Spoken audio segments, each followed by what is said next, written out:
Hey, Cooler Guys here, and I'm going to give you some general instructions on our LED controller. Okay, standard little box. You got the LED display in the front with some control knobs.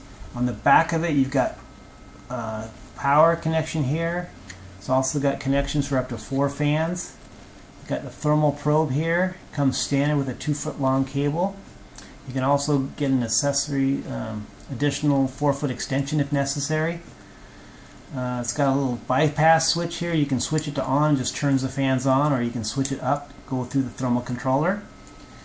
Also check out when you're looking at this, we have little brackets you can buy. Either this is a shelf mount bracket, you can get a side mount or wall mount.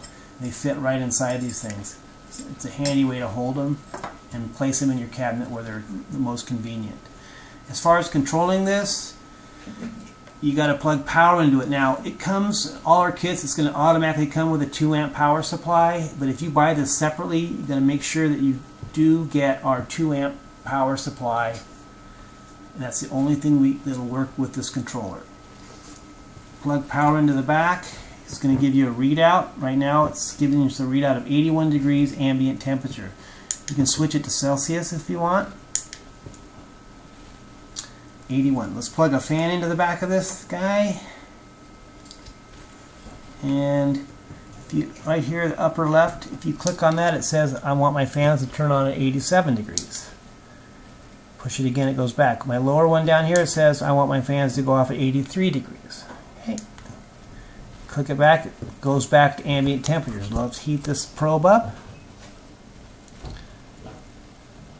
Should turn the fan on once we hit 87 degrees. If I can get there. Come on. Come on. There we go. Fan is going on.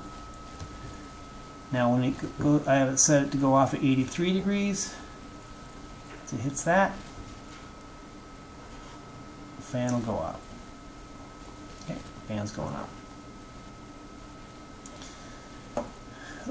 Little note here, this thermal probe does have a protective sleeve on the outside. I would recommend leaving that on. It just gives that probe a little extra protection. It also makes it less volatile. And that's it.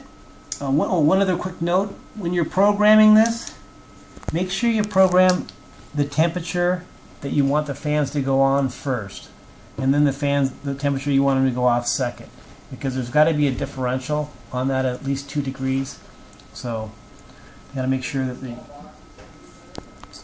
to make it easier, just set the temperature where the fans go on first and then the fans go off second. This one down here, yep.